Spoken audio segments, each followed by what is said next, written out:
Kemudian salat dan salam selalu tercurahkan untuk Nabi kita yang mulia sallallahu alaihi wasallam, untuk keluarga beliau, anak keturunannya, serta para sahabat yang telah berjuang bersamanya, dan kepada siapapun dari umat ini yang senantiasa setia dalam sunnahnya sampai hari kiamat kelak. Ikhwafillah, as-saimin as-saimat, rahimani wa rahimakumullah. Kembali kita melanjutkan pembahasan kitab Al-Mulakhas fi Syarh Kitab At-Tauhid. Pagi ini tentang, masih dalam kelanjutan bab syafa'ah, bab tentang syafaat, pada halaman 143. Halaman 143 yang merupakan dalil kedua yang dibawakan oleh Syekh Muhammad Ibn Abdul Wahhab di dalam pembahasan tentang syafaat ini. Bahwa syafaat, seperti mana yang sudah kita bahas, adalah di dalam menyikapinya ada 3 kelompok orang. Yang pertama adalah orang-orang yang menetapkan syafaat bahkan melebihi apa yang telah ditetapkan oleh syariat. Mereka mengatakan boleh minta syafaat kepada si mayit, kepada orang-orang yang telah meninggal dunia, kepada pohon, kepada bebatuan dan lain sebagainya. Dan ini adalah salah satu pendapat. Yang kedua, pendapat yang menolak syafaat sama sekali.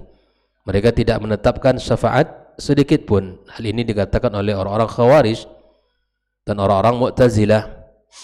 Kemudian yang ketiga adalah Ahlus Sunnati wal Jamaah, bahwa mereka menetapkan syafaat sesuai dengan apa yang disebutkan oleh Al-Quran dan sunnah Nabi sallallahu alaihi wasallam.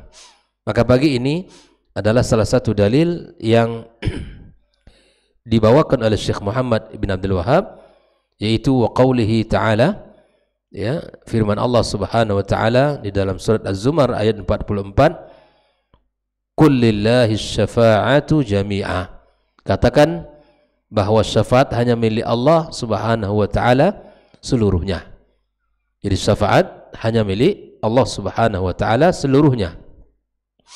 Kemudian ayat yang kedua di dalam surat Al-Baqarah ayat 255, wa qawlihi man dzal ladzi yashfa'u indahu illa bi'idzni.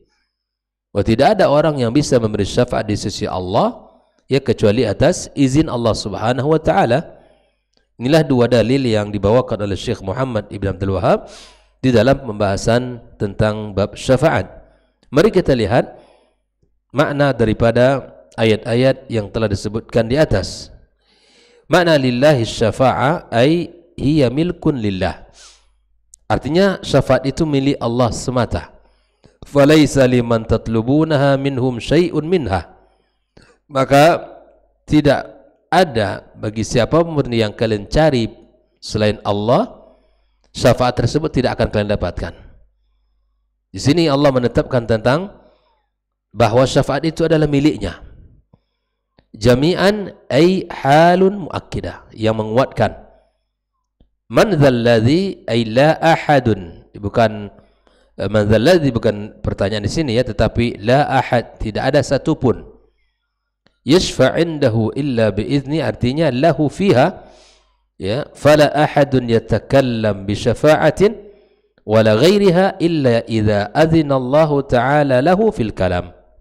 Tidak ada satupun yang bisa berbicara tentang syafaat di hari itu kecuali kepada siapa yang telah diizinkan Allah untuk bicara. Inilah beberapa makna yang disebutkan oleh Syekh Shalih Al-Fauzan tentang ayat-ayat di atas. Lalu kemudian Syekh Shalih Al-Fauzan menyebutkan tentang makna al-ijmali lil ayataini. Makna global dari 2 ayat di atas adalah ya'murullahu subhanahu wa ta'ala nabiyahu, Allah memerintahkan nabinya Muhammad sallallahu alaihi wasallam ay yaqula, untuk mengatakan, lilladzina yata'allaquna 'alal awliya'i was salihin, itu orang-orang yang bergantung kepada para wali-wali, ya, yang mereka anggap wali, was salihin, dan orang-orang saleh. Sangat tergantung mereka kepada, ya, para aulia dan kepada salihin. Ketergantungan mereka dalam hal apa? Yatlubuna minhumus syafa'ata. Meminta ya kepada mereka syafaat. Dan ikhwah fillah rahimakumullah, dan tentu dalam bab ini adalah di mana penekanan kita adalah mereka-mereka yang disebutkan di dalam ayat ini, ya, di dalam pembahasan ini, laisa liman tad'unahum minas syafa'ati syai'. Mereka-mereka yang kalian minta itu tidak memiliki syafaat sedikit pun. Ya. Innama hiya kulluha milkun lillah. Di dalam ayat itu dijelaskan bahwa seluruh syafaat hanya milik Allah. La yastati ahadun syafa'atan li ahadin. Tidak ada satupun yang bisa memberikan syafaat untuk orang lain illa bi'idnih, kecuali atas izin Allah Subhanahu wa ta'ala. Ya, makanya kita minta kepada Allah Azza wa Jalla agar Allah berikan izin. Ya, misalnya untuk meminta kepada Allah Azza wa Jalla, meminta agar kita diberikan syafaat oleh Nabi kita sallallahu alaihi wasallam, dan kita memohon kepada Allah Azza wa Jalla, fala ahadun yamliku ay yatakallama yaumal qiyamah. Tidak ada seorang pun yang siap dan mampu untuk memiliki atau mampu untuk bicara pada hari kiamat illa idza azina Allah subhanahu wa ta'ala, kecuali atas izin Allah, ya. Orang-orang yang diberikan izin untuk berikan syafaat, maka dia akan mampu memberikan syafaat di sisi Allah, ya, bighairi idni. Naam, ikhwa fillah, fa yastati'una ay yashfa'u 'inda Allah subhanahu wa ta'ala bighairi idni. Ya, ikhwa fillah, di dalam penekanan doa tersebut, yang pertama adalah bahwa fala ahadun yamliku ay yatakallama yaumal qiyamah illa idza azina Allah subhanahu wa ta'ala lahu fil kalam. Di dalam doa tersebut ditekankan tentang pertama adalah Allah memerintahkan nabinya untuk memberikan peringatan kepada orang-orang yang sangat bergantung kepada aulia dan para salihin. Padahal mereka tidak memiliki syafaat. Di dalam ayat tersebut dijelaskan bahwa Allah lah yang memiliki syafaat itu. Dan siapapun yang bisa memberi syafaat tidak akan bisa melainkan atas izin Allah Subhanahu wa taala. Lalu kemudian Shalih Fauzan mengatakan tentang munasabatul ayatainil bab, ketersesuaian dua ayat tersebut dalam bab, ya, yang kita bahas. Shalih Fauzan mengatakan anna fihima, di dalam dua ayat tersebut, ar-radda 'ala al-musyrikin, terdapat bantahan kepada orang-orang musyrikin, alladzina ittakhadhu syufa'a, yang menjadikan para syufa'a min dunillah, pemberi syafaat selain Allah, minal malaikati, ya, dari para malaikat, wal anbiya'i, daripada nabi, wal asnamil musawwarah, dan daripada berhala-berhala yang dibuat, yang dibentuk, ala suwari salihin, dengan bentuk dan rupa orang-orang saleh. Yadhunun, mereka mengira itu semuanya, annahum yamlikuna minas syafa'ati syai'a. Mereka orang-orang musyrikin mengira bahwa berhala-berhala dan patung-patung yang dibuat dengan bentuk dan rupa orang saleh itu bisa dan mampu memberikan syafaat. Fa yastati'una ay yashfa'u 'inda Allah ta'ala bighairi idni, maka mereka tidak akan mampu memberikan syafaat di sisi Allah Azza wa Jalla tanpa izinnya. Ikhwah fillah, jelas dalam dua ayat itu merupakan, ya, bantahan terhadap mereka yang meyakini, ya, yang meyakini bahwa ada syafaat selain Allah Azza wa Jalla, ya, di mana, ya, ketergantungan mereka sangat tinggi, dan kita fahami bahwa tidak ada yang bisa memberi syafaat kecuali atas izin Allah Subhanahu wa ta'ala. Ikhwah fillah, di dalam pembahasan terakhir Syekh Shalih Fauzan mengatakan ma yustafadu minal ayataini. Apa yang bisa kita ambil faedah dari dua ayat tersebut? Ikhwah fillah, yang pertama adalah ar-raddu 'alal musyrikin, bantahan terhadap orang-orang musyrikin, alladzina yatlubuna asy-syafa'ata minal makhluqin, yang mencari syafaat kepada, ya, makhluk-makhluk Allah Azza wa Jalla. Jadi di sini Allah bantah bahwa syafaat tidaklah dimiliki oleh siapapun melainkan Allah, ya, maka siapapun yang sibuk mencari syafaat kepada makhluk Allah Azza wa Jalla, maka sungguh ini tidak ia dapatkan karena tidak memiliki sesungguhnya. Yang kedua, anna syafa'ata milkun lillah. Perlu digarisbawahi oleh kita semuanya bahwa syafaat itu hanya milik Allah semata. Ya, anna syafa'ata milkun lillahi wahdah. Ini jelas. Fayajibu talabuha minhu wahdah. Maka kalau kita ingin syafaat, wajib meminta kepada Allah saja, tidak kepada yang lain. Ya, minta kepada Allah semata, sang pemilik syafaat, tidak meminta kepada selain Allah Azza wa Jalla. Naam. Waqfillah. Di sini kita harus memahami, dan kita sekali lagi bukan anti syafaat. Seperti yang sudah jelaskan di awal tadi bahwa ada 3 kelompok orang. Yang pertama menetapkan syafaat baik dari yang sahih maupun sampai ke syiriknya. Ya, bentuk syafaat yang sampai mereka meyakini bahwa syafaat bisa diberikan oleh yang meminta orang-orang kepada kuburin dan kepada benda-benda dan sebagainya. Ya, Ahlussunnah wal Jamaah menetapkan apa yang Allah tetapkan dan apa yang Allah sebutkan dalam Al-Quran dan disebutkan oleh Nabi Sallallahu Alaihi Wasallam. Itu yang kita yakini bersama. Jangan kita dituduh sebagai orang penolak syafaat. Dan kelompok yang ketiga adalah kelompok yang menolak syafaat sama sekali. Artinya orang-orang kalau sudah masuk neraka, tidak ada syafaat untuknya. Ya, tidak ada syafaat untuknya. Seperti ini dikatakan oleh orang Mu'tazilah dan kaum Al-Khawarij. Kemudian yang ketiga, ikhwafillah, bayanu azamatillahi ta'ala wa kibriyaihi, yang menjelaskan tentang keagungan dan kebesaran Allah Azza wa Jalla, kuasa Allah yang maha atas segala sesuatu, wa khudu'i jami'il khalqi li sultani, tunduknya seluruh makhluk kepada kerajaannya, kepada kekuasaannya. Tidak ada yang mampu untuk memberikan itu semua melainkan atas izin Allah Azza wa Jalla. Makhluk tunduk kepada sang Khalik. Ya, makhluk tunduk kepada sang Khalik. Dan disinilah menunjukkan kebesaran dan keagungan Allah Subhanahu wa Ta'ala. Ya.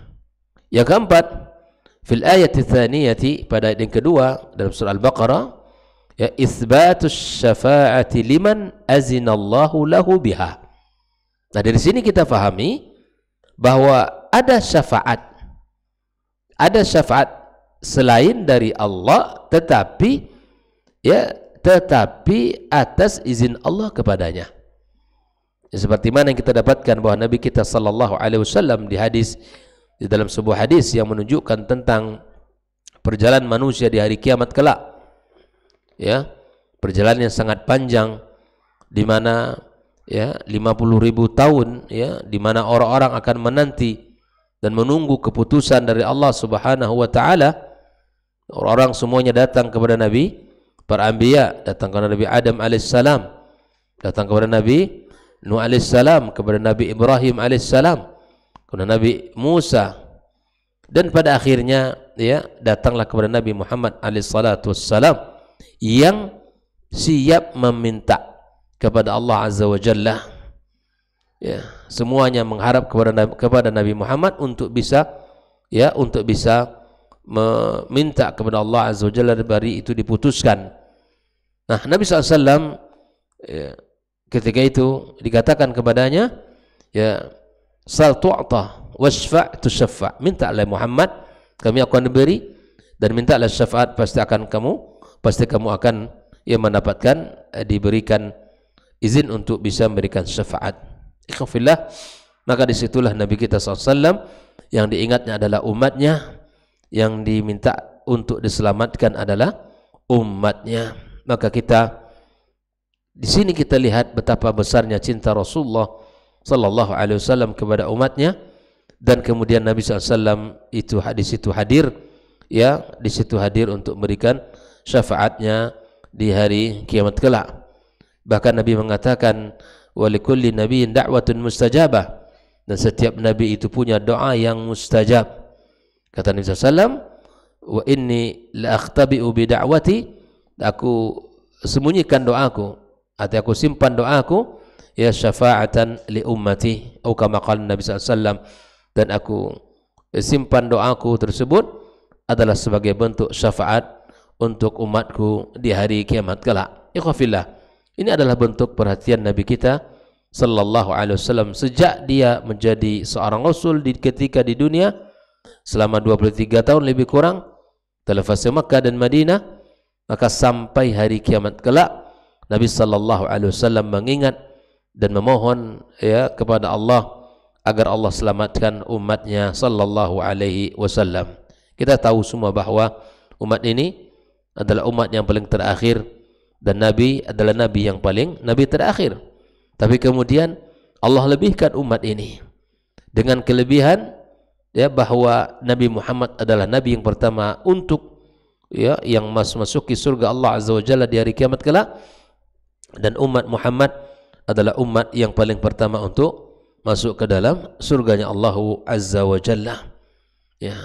Dan banyak kelebihan-kelebihan yang Allah berikan kepada umat Muhammad sallallahu alaihi wasallam. Ya, salah satunya walaupun dari sisi usia adalah yang paling pendek ya jika dibandingkan umat-umat terdahulu, tapi kemudian dari sisi amal Allah lipat gandakan ya berlipat-lipat, bahkan melebihi daripada ya jumlah usia pada umat-umat sebelumnya. Alhamdulillah kita bertemu dengan bulan Ramadan, Allah ijabah doa-doa kita yang kita minta pada setiap munajat kita, agar Allah pertemukan kita dengan bulan yang barakah ini. Nah, di bulan ini ikhwafillah ada satu malam ya yang mana satu malam tersebut jika kita beramal kepada Allah, maka Nabi ya menyebutkan ya, maka Nabi SAW menjelaskan kepada kita tentang keutamaannya, dan bahkan Allah Azza wa Jalla pun menjelaskan tentang keutamaannya ya lebih baik kepada 1000 bulan. Dan jika dihitung 1000 bulan itu sekitar 5 atau 83 tahun, 4 bulan sekian. Nah, tentu rentang usia yang sangat panjang ya, yang mana usia itu bisa jadi tidak kita sampai pada usia tersebut, tapi kebaikan yang kita lakukan di malam itu akan terhitung dan tercatat oleh Allah di sisinya sebagai orang yang beramal sebanyak 1000 bulan. Andaikan dalam setiap tahun datangnya Ramadan kita mendapatkan malam tersebut dengan nilai ibadah seperti yang dijelaskan oleh Allah di dalam Al-Qur'annya, maka sungguh ya keutamaan itu sangat luar biasa di sisi Allah Subhanahu wa taala. Maka umat Muhammad dari sisi usia tidak tergolong panjang dari umat-umat sebelumnya, namun dari sisi keutamaan, dari sisi kelebihan-kelebihan amal itu sangat luar biasa. Ya, itu merupakan fadlu atau syarafu az-zaman. Ada juga syarafu al-makan, sebagaimana kita ketahui orang-orang yang salat di Masjidil Haram dan orang-orang yang salat di Masjid An-Nabawi dan atau di Masjidil Aqsa, maka Allah lebihkan keutamaannya ya seperti mana Nabi mengatakan, salatu bi masjid hadza bi alfi salatin fi ma siwa. Salat ya di dalam masjid aku ini, kata Nabi SAW, salat 2 rakaat di masjid Nabi SAW itu seperti orang yang 1000 kali salat, dan salat di Masjidil Haram ya bi mi'ati alfi salatin fi ma siwa itu sama dengan 100.000 kali salat. Ya wafillah, ini ada syaraf zaman, ada syaraful makan. Maka umat ini, mari kita ya umat Muhammad SAW dilebihkan dengan berbagai macam kelebihan-kelebihan ya, keutamaan-keutamaan, sehingga mereka memiliki kebaikan-kebaikan yang berlipat ganda. Apalagi di dalam bab puasa, Allah Subhanahu wa taala mengatakan di dalam diskusi, kullu amal ibni adam lahu, ya, setiap anak manusia, setiap amal anak manusia itu baginya. Al hasanatu bi asyri amsalihha, ya satu kebaikan dilipat gandakan menjadi 10 ila 700 dhi'fin, sampai 700 kali lipat. Illa siyam, kecuali ibadah puasa. Ya, fa innahu li wa ana ajzi bihi, kata Allah, karena puasa itu adalah pahalanya unlimited, tidak berbatas dengan jumlah kali lipat, tetapi jumlahnya Allah yang menentukan sesuai dengan yang dikehendaki. Ya, siapa yang menjaga puasanya dengan baik, maka Allah akan berikan pahala yang luar biasa, ya, sebagaimana disebutkan dalam hadis tersebut. Kenapa Allah jadikan itu untuknya dan kepada kita dengan pahala yang tidak berbatas? Karena Nabi mengatakan li'annahu taraka ta'amahu wa syarabahu wa syahwatahu li ajli. Hamba tersebut meninggalkan makan, meninggalkan minum, meninggalkan syahwatnya karena Allah Subhanahu wa taala. Maka Allah berikan ganjaran kepadanya dengan pahala yang tidak terbatas. Yang mudah-mudahan kita semua termasuk orang-orang yang as-saimin al-qaimin, orang-orang yang berpuasa di siang harinya, dan termasuk orang-orang yang mendirikan malam ya dengan qiyamnya. Dan semoga juga kita termasuk dari orang-orang yang berpuasa Ramadan dengan penuh keimanan kepada Allah dan ihtisab kepadanya. Ya, mudah-mudahan kita ketika ya di dalam menjalankan hari-hari Ramadan penuh dengan ya kemudahan-kemudahan serta taufik dan keberkahan waktu kita, sehingga tidak ada waktu yang terbuang, tidak ada waktu yang sia-sia, dan tidak ada waktu yang tidak bermanfaat di dalam kebaikan kita kepada Allah Subhanahu wa taala. Inilah pembahasan kita pagi ini tentang dalil kedua, ya, tentang syafaat, ya, yang merupakan dua hal. Yang pertama, Allah lah, milik Allah seluruh syafaat itu. Dan yang kedua, bahwa tidak ada syafaat dari siapapun kecuali atas izin Allah Subhanahu wa taala. Insyaallah akan kita lanjutkan tentang pembahasan syafaat pada pertemuan berikutnya, dan semoga Allah terima seluruh kebaikan kita dan amal soleh kita, serta Allah terima ibadah puasa kita. Wassallallahu ala nabiyyina Muhammadin wa ala alihi wa sahbihi ajma'in. Wa subhanakallahumma wa bihamdika asyhadu an la ilaha illa anta astaghfiruka wa atubu ilaik. Wassalamu alaikum warahmatullahi wabarakatuh.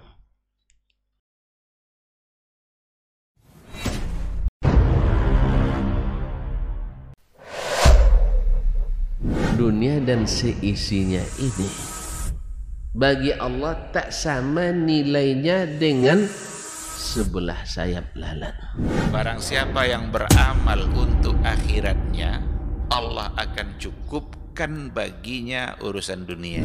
Sayati zamanun 'alan nasi as-sabiru fihim qalqabit al-jamarah. Akan ada satu masa di akhir zaman yang berpegang teguh dengan agamanya seperti orang yang sedang memegang bara